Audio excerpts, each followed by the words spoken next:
Welcome to the INFOWARS Nightly News. I'm your host, Jakari Jackson. It is July 25th, 2016. And here's a look at our top stories.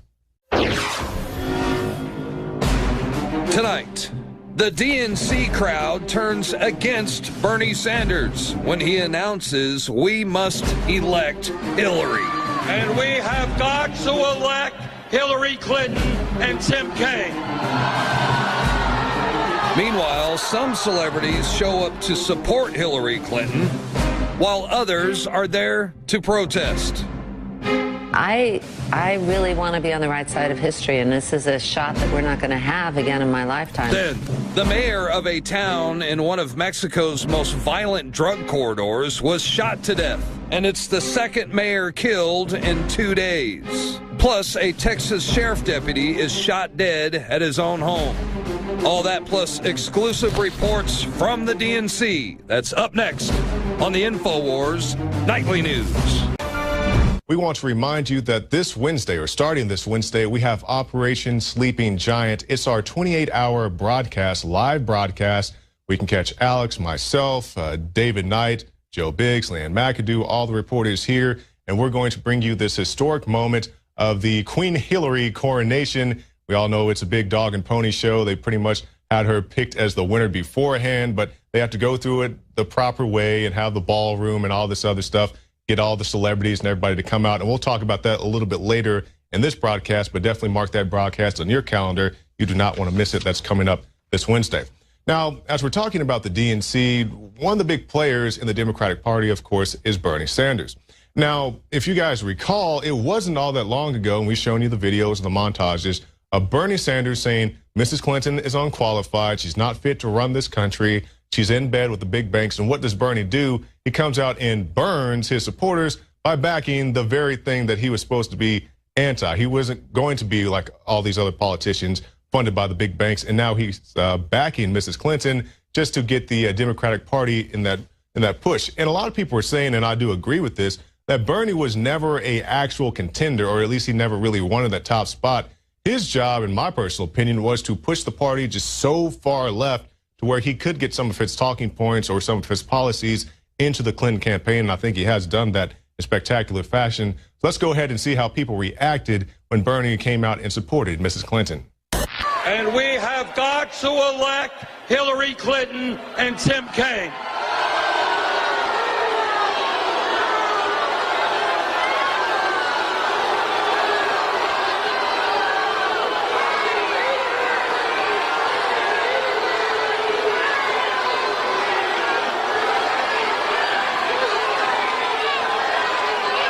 Brothers and sisters,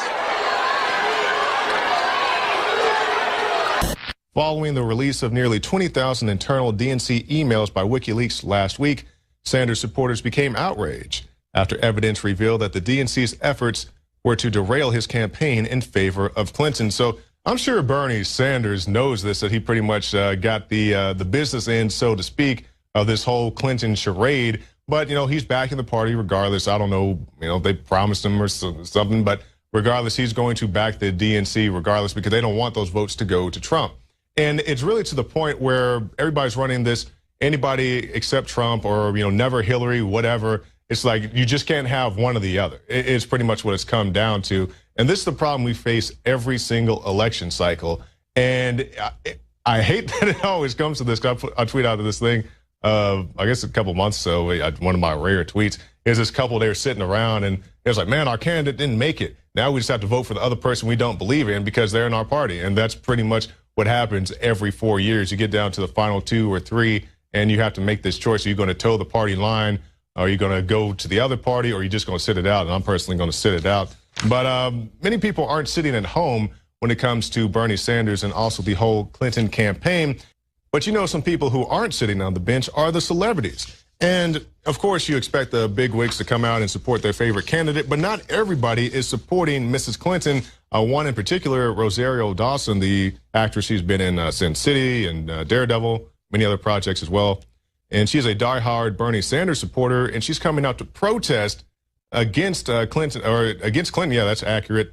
And basically the way Bernie has been treated, she feels that Bernie has gotten a raw deal, as well as many other people feel that way. our crews out there at the DNC, and pretty much everybody they meet is saying, no, we don't support Clinton. We don't want anything to do with Clinton. They're Bernie bros and Bernie gals, I guess, if that's the way you want to put it. They say, hey, Bernie should be the guy, not Mrs. Clinton. And many people recognize this. They recognize how she had the super delegates. Bernie never even stood a chance. She came in here, she slaughtered him in many different states because she had the super delegates before he even had a chance to get on the ground and running. And Rosario is just one of the people out there protesting. Also actress Susan Sarandon. You have the supporters of Mrs. Clinton, which include Katy Perry, Lena Dunham, Lady Gaga, and Snoop D-O-double-G. And it's always interesting to find out which celebrities go for which candidates, because it's getting to the point now, and maybe it's always been this way, but I'm just starting to notice it more.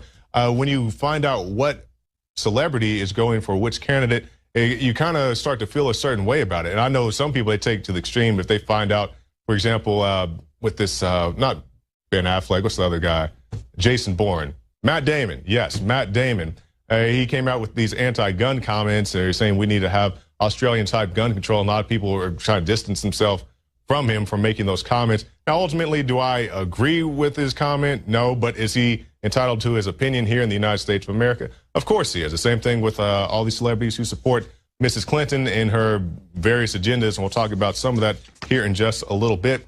Now, let's talk about somebody who is definitely on board the Clinton machine. That is Wasserman Schultz, and she has been booed off stage by her own delegates. Good morning, Florida!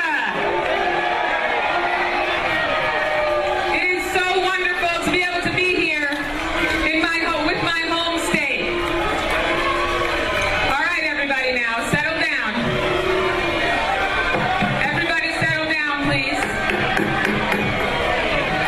Okay. All right, we have a big program. We have a big program today. Let's hear. Let's be respectful. Please be quiet. And that was the former DNC chair, or will be soon. She said she's going to step down at the end of the week because she wants to get on board with the Clinton machine. Now, when you think about all the people who support Hillary Clinton, I'm very interested as to their reasons as to why they're doing this. A lot of people will say that she's the most qualified, and to be fair, she's been in politics or in the arena of politics for quite some time. But you look at her track record, and I'm curious as to what her high points are. When I see Benghazi, which is very notable, her lies about getting shot at by snipers, of course, the email scandal. And I don't think the email scandal is the biggest thing. It is a big deal because even the FBI said that she put potential or confidential information at risk. That in and of itself is a big deal when you look at what's the General Petraeus, who got in trouble for doing something very similar that was on a much lower scale. So you have all these things. I'm like, well, what exactly has she done in her career of politics that is just so enlightening? It's like quality over quantity or quantity over quality. I'm not exactly seeing the quality in her reign as a political contender. Meanwhile, you got guys like Trump. Of course, I'm not supporting, but if everything he says he plans to do, he talks a big game. But like I said, all it is talk. You have campaign promises versus things they can actually do or things that they want to do. You got all these guys who'll tell you things just to get you to the polls. They may not have any intention of doing what they say. And also you have the guys who may have a big intention to do something, but is the Congress, is the Senate, are the American people going to get behind them and allow those things to happen? That's a completely different story. So that's just one aspect of that. And as we talk about the Clinton crime syndicate, as I've heard them affectionately referred to, one of the big platforms that Mrs. Clinton is running on is her anti-gun agenda. And we have a special report coming up with James O'Keefe of Project Veritas a little bit later in our show. And we'll get more into that at that time. But briefly, I want to talk about the big thing that they say here is we need gun control because in other countries, we don't have all these attacks. And we'll have some examples of that coming up, how that's a bunch of bull in just one second. But briefly, they say that look at UK or look at Australia, or look at these other places where they have less guns and they have less gun violence. And I do agree with the simple fact, let's say cars, for example, right? If you have some remote village that doesn't have any cars, they're not going to have a lot of accidents. I understand that. The simple fact you have cars means you're going to have car accidents. But when they say that if you look at countries that don't have firearms and they're just this utopia of peace, that is not true. Because they'll say, look at the UK, look at this other place. And my retort to that is look at Mexico, where we have this Mexican mayor gunned down, second one in 2 days. They've killed 2 mayors in 2 days, or shot 2 mayors in 2 days.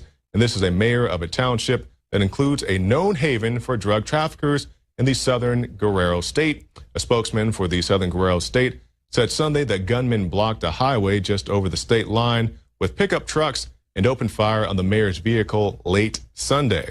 He said 2 federal officers serving as Soto's bodyguards were wounded in the attack.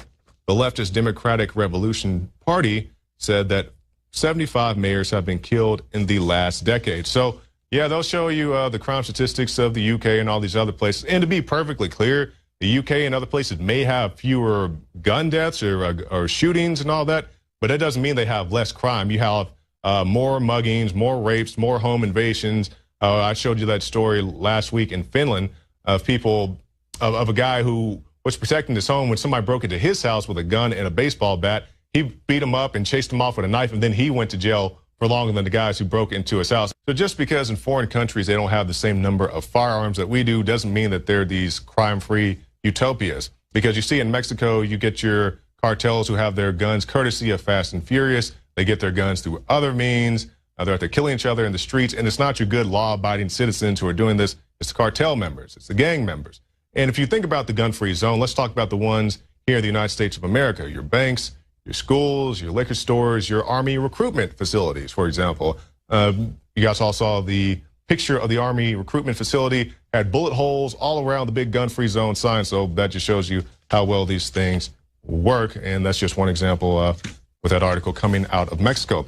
Now, as we're talking about the military, let's talk about a different branch. Let's talk about the Navy and the waste of money that continues to go through big government contracts. And we see U.S. Navy's new $13 billion aircraft carrier can't fight. And this is the USS Gerald Ford, is already 2 years behind schedule.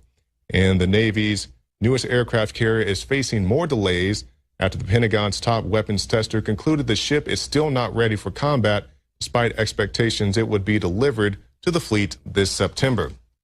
And this reminds me of the other one they had. It was that it was like this big stealth looking, almost like the bat boat. You know, that's what the thing reminded me of. And it's like, no, it got out to sea and it just didn't work. And it's like, well, we put all this money into it. It's like, well, tax dollars, people will pay for something else. And that's how they waste your money.